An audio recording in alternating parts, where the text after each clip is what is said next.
फलटण गेल्या काही दिवसापासून राज्यभर चर्चेत आहे. त्याच्यामध्येच आता फलटण नगर परिषदेची निवडणूक लागलेली आहे आणि या निवडणुकीत भाजपचे उमेदवार जे आहेत ते शमशेरसिंह नाईक निंबाळकर आहेत. त्यांच्या विरोधात रामराजे यांचे चिरंजीव अनिकेत राजे नाईक निंबाळकर जे आहेत ते निवडणूक लढतायत आणि शमशेरसिंह नाईक निंबाळकर हे माढ्याचे माजी खासदार रणजितसिंह नाईक निंबाळकर यांचे वडील बंधू आहेत. दादा, निवडणुकीसाठी उमेदवारी अर्ज दाखल केलेला आहे. नगराध्यक्ष पदाचे तुम्ही भाजपचे उमेदवार आहात.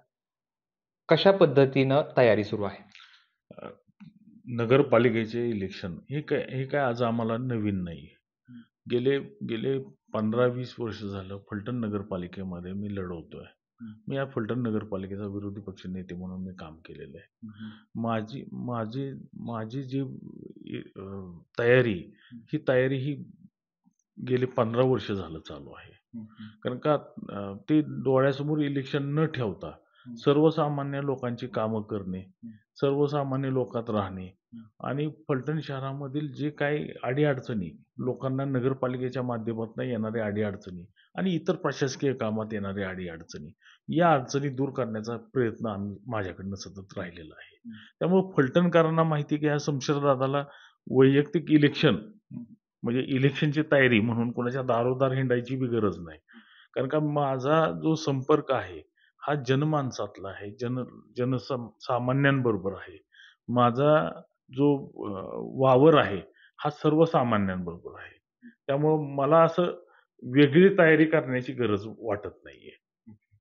खरं तर तुमचं नाव गेल्या काही दिवसापासून नगराध्यक्ष पदासाठी चर्चेत होतं. मध्यंतरी दिलीपसिंह भोसले यांचं नाव आलं आणि अगदी शेवटच्या दिवशी अचानक पुन्हा एकदा शमशेरसिंह नाईक निंबाळकरांचं नाव आलं. त्याचं असं झालं की आमची पार्लमेंटरी बोर्डाची बैठक, भाजपा राष्ट्रवादी याची पार्लमेंटरी बोर्डाची बैठक झाली आणि त्यांनी एक सर्वे कंडक्ट केलेला होता. या सर्वेमध्ये माझं नाव सर्वसामान्य लोकांच्यातनं आलं आणि भैयासाहेबांनी ऑलरेडी एक नगराध्यक्षपद पूर्वी फलटण नगरपालिकेचे नगराध्यक्ष स्वतः दिलीपसिंह भोसले साहेब हे स्वतः राहिलेले आहेत. त्यामुळं सर्वसामान्य लोकांचं असं म्हणणं होतं, कार्यकर्त्यांचं असं म्हणणं होतं की दादा गेले 15 वर्ष झालं या फलटण शहरामध्ये नगरसेवक म्हणून 10 वर्ष झाले फिरतायत, करतायत. तर ही संधी दादांना मिळावी आणि आणि त्याचा विचार शेवटी पार्लमेंटरी बोर्ड आणि भैयासाहेब, स्वतः भैयासाहेब दिलीपसिंह भोसले साहेब ह्यांनीच माझं नाव पुढं केलं आणि 11th आवरला त्यांनी सांगितलं की मी एकदा नगराध्यक्ष झालेलो आहे. तर आता शमशेर माझ्या मुलासारखा आहे. माझ्या वडिलांचे ते मित्र. त्यामुळं माझ्या मित्राच्या पोराला संधी मिळते आणि लोकांच्यातनं आवाज येतोय. तर मी माघार घेतो आणि शमशेरचं नाव पुढं करतो. हा प्रस्ताव त्यांच्याकडनंच आला आणि तो प्रस्ताव पार्लमेंटरी बोर्डाने स्वीकारला आणि मगच माझी नियुक्ती झाली. तुम्ही नगराध्यक्ष पदाची निवडणूक लढवत आहात. खरं तर एकूण साधारण 27 जागा आहेत. 28वा नगराध्यक्ष. तुमच्या पुढे आव्हान असणार आहे ते अनिकेत राजे नाईक निंबाळकर. कसं आव्हान समजता येईल? मी आव्हान समजत नाही. ज्याला लढायचंय तो रडत नाही. एक सांगतो की फलटणमध्ये मी जनतेचा प्रतिनिधी. मी कुठल्या राजघराण्याचा प्रतिनिधी नाही. मी काय स्वतःला राजा समजून घेत नाही. मला काय राजेशाही चालवायची नाही. आमच्या दृष्टीने जनता हीच आमच्या राजा आहे आणि फलटण नगरपालिकेमध्ये सर्वसामान्य नागरिक आला तर त्यांनी स्वतःला त्या नगरपालिकेमध्ये राजा समजलं पाहिजे. तो आल्यानंतर त्याला व्यवस्थित वेलकम झालं पाहिजे. त्याचं म्हणणं ऐकून घेतलं पाहिजे. म्हणजे स्पेसिफिकली एका वर्गात म्हणजे यामध्ये राजेशाही जर परत लादण्याचा प्रयत्न फलटणमध्ये होत असेल तर ही फलटण शहरातली जनताच काय दूधखोळी नाहीये. ते तुम्हाला असं वाटतंय राजेशाही लादण्याचा प्रयत्न केला जातो? काय नेमकं त्याला काय आधार काय? त्याचा आधार असा आहे की नगरपालिकेनंतर फॉर्म भरून आम्ही खाली आलो. फॉर्म भरून आल्यानंतर जे स्वतःला राजे म्हणून घेतात त्यांचं स्टेटमेंट असं होतं की शमशेरसिंह नाईक निंबाळकर हे धनी आहेत आणि आम्ही राजे आहोत. त्यामुळं आम्ही काही झालं तर आम्ही निवडून येऊ. हे जे वाक्य आहे हे वाक्य माझ्या मनालाही लागलं.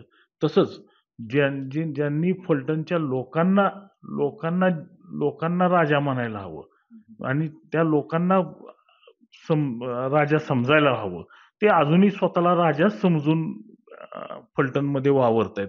हे फलटणचं दुर्दैव आहे. खरं तर मला सांगा, सातत्यानं विरोधक तुमच्यावरती आरोप करतात. फलटणमध्ये प्रशासकीय दहशत मोठ्या प्रमाणात आहे. फलटण वाढलं, पण मलठण वाढलं नाही. हे सातत्यानं टीकेचे धनी होता. काय नेमकी दहशत तुम्ही करता असं तुम्हाला वाटतं? फलटणमध्ये जे काही आमच्यावर आरोप केले जातात. एक एक सांगतो, आमचा मलटण हा तसा सर्वसामान्य शेतकरी वर्गाचा भाग होता. आज जर तुम्ही महतपुरा पेठमध्ये गेलं, उपहासाने लोक मलटण मानतात, पण आम्ही त्यांना महतपुरा पेठ म्हणतात. ही महत्वाची पेठ, फलटणची महत्वाची पेठ महतपुरा पेठ असं लोक आम्ही मानतो. या पेठेमधून अनेक अनेक नेतृत्व मोठी झाली. माझे वडील हिंदूराव नाईक निंबाळकर हे सुद्धा सातारा जिल्ह्याचे खासदार होऊन गेले. रणजितसिंह नाईक निंबाळकर हे स्वतः खासदार झाले, राज्यमंत्री झाले.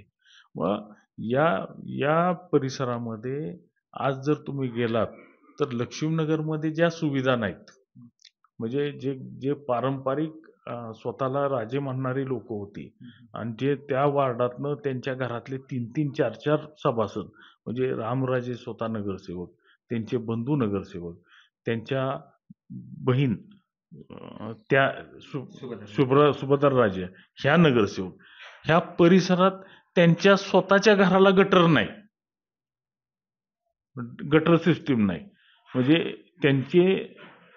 त्यांची मानसिकता, त्या लोकांची मानसिकता, त्या परिसराची मानसिकता राजेशाही लोकांवर लादणे आणि पुण्या मुंबईत राहून फलटणचं राज्यकारभार हाकणे याच्या व्यतिरिक्त त्यांनी केलेलं नाही. आणि मग अशा टीका करणे की मलटण महतपुरा पेठेमध्ये हे केलं नाही, ते केलं नाही. तुम्ही जर महतपुरा पेठेमध्ये आज जर गेलात तर सगळे रस्ते तुम्हाला सिमेंटचे दिसतील. पाय ठेवल तिथं ठोकळा फरशी आहे, पाय ठेवल तिथं कोबा आहे. नागरिकांना पाण्याची व्यवस्था व्यवस्थित आहे, पाणी क्लिअर वेळेवर येतं.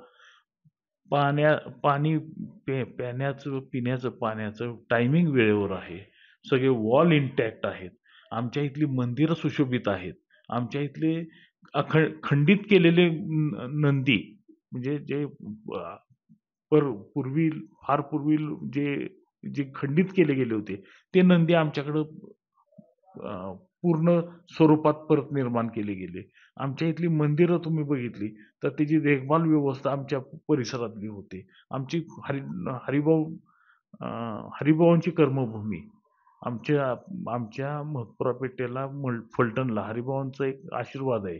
तशीच मानभाऊ पंथाचाही फार मोठी आमची कर्मभूमी या परिसरात. तसंच राम मंदिरही आमचं फलटणचं देखणं आहे. फलटणमध्ये महादेवाची मंदिरं एवढी मंदिरं आहेत की कुठल्याही गल्लीतनं कुणाला महादेवाचं दर्शन घ्यायचं झालं तर दुसऱ्या गल्लीत जायची गरज नाही. एवढी मंदिरं आमच्याकडे आणि ती पुरातन मंदिरं आहेत. ह्यांची देखभाल करण्याची व्यवस्था आम्ही केलेली आहे. आणि जे तुम्ही विकास म्हणता, तर आमच्या ज्या महतपुरा पेठमध्ये तुम्ही गेलात तर रस्त्याच्या कडेला आता दुमजली इमारती उभ्या राहिलेल्या आहेत, जिथं कौलारू घरं होती. मला एक दादा गोष्ट सांगा, गेल्या काही दिवसापासून फलटण दहशतीखाली आहे. प्रशासकीय दहशत मोठ्या प्रमाणात आहे. नाव कोणी घेतलं नाही, पण थेट रोग कुणाकडे होत आहे तुम्हाला माहिती. याचा काही या इलेक्शनमध्ये परिणाम होईल असं वाटतं तुम्हाला? यामध्ये एक नेरेटिव्ह सेट करण्याचा प्रयत्न सतत रामराजेंकडनं झालेला आहे की लोकांना आम्ही विकास करू शकलेलो नाही, रामराजांनी विकास केलेला नाही. मग माणसांना, जनतेला, आम्हा लोकांपासून दूर ठेवण्यासाठी की हे कसे दहशती करतात, हे कसे प्रशासकीय दहशत करतात, हे चुकीचा आणि खोटा नेरेटिव्ह पसरवण्याचं काम केलं जातं की त्याचा माध्यम असं असतं की सर्वसामान्य माणूस यांना जाऊन भेटलाच नाही पाहिजे. आणि ह्यासाठीच हा जी ग्लोबल नीती म्हणतात ना, गोबेल्स नीती, ती गोबेल्स नीतीचा वापर करून हा लोकांचा माइंडसेट तयार करण्याचा प्रयत्न नगरपालिका इतर इलेक्शनच्या दृष्टीने त्यांच्याकडनं चालू आहे. तर याच्यात कुठेही तथ्य नाहीये. आणि जर तथ्य असतं तर रणजितसिंह नाईक निंबाळकर फलटणला सचिन कांबळे पाटील हे आमदार यांच्या विरोधात उभे राहून हे फलटण शहराने 74% मतदान यांना दिलं नसतं.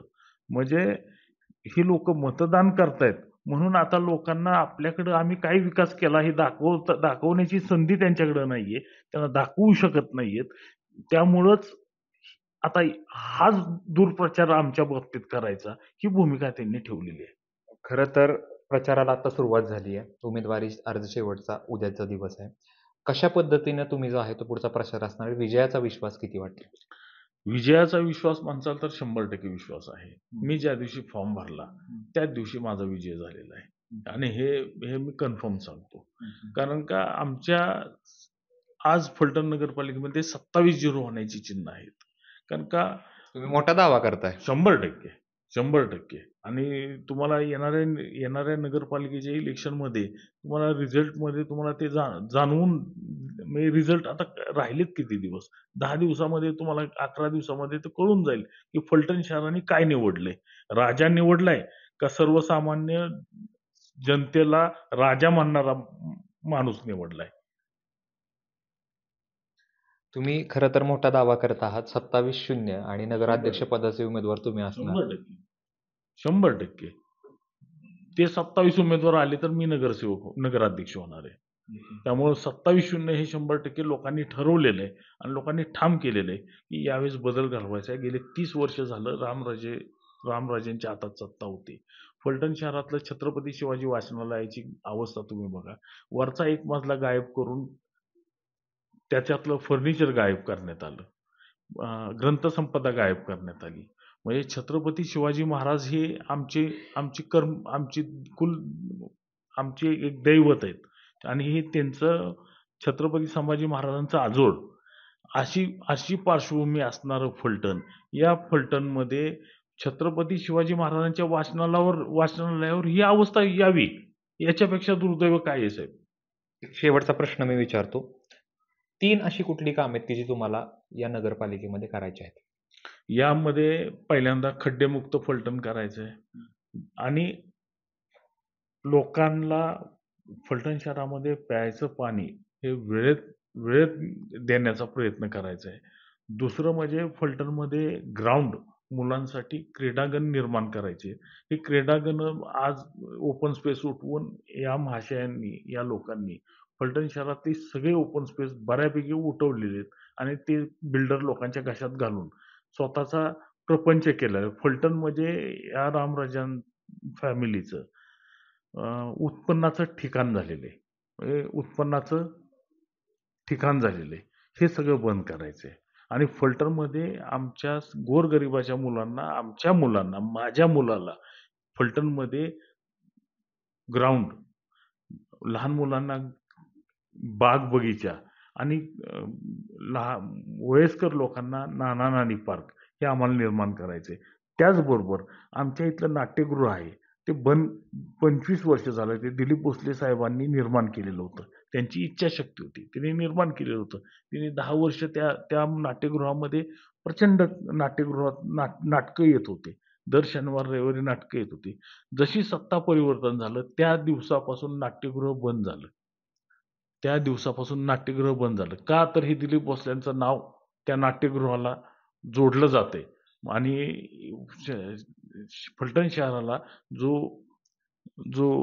सांस्कृतिक वारसा आहे, तो वारशापासून फलटण शहर वंचित करण्याचा प्रयत्न हा जाणीवपूर्वक झालेला आहे, की लोकांच्यात हे कल्चर डेव्हलप नाही झालं पाहिजे.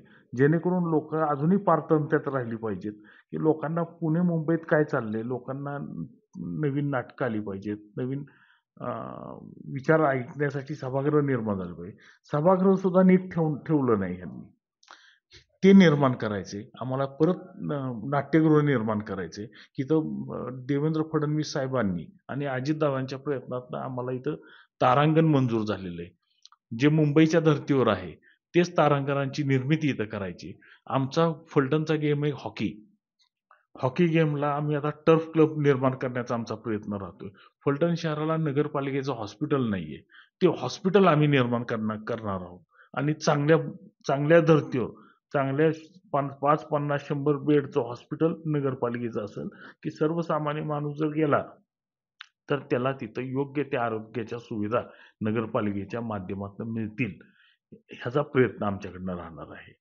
खूप खूप धन्यवाद. तर हे होते शमशेरसिंह नाईक निंबाळकर, ज्यांनी विजयाचा विश्वास व्यक्त केलेला आहे. तर समोरच्या गटाला एकही जागा मिळवून देणार नसल्याचं देखील शमशेरसिंह नाईक निंबाळकर सांगतात. अर्थात हे दावे होत राहतात निवडणुकीच्या आधी. मात्र हे निवडणुकीनंतर काय निकाल लागतो हे पाहणं महत्त्वाचं असणार आहे. कॅमेरा पर्सन जीवनसह जयदीप भगत, एबीपी माझा, फलटण. एबीपी माझा, उघडा डोळे बघा नीट.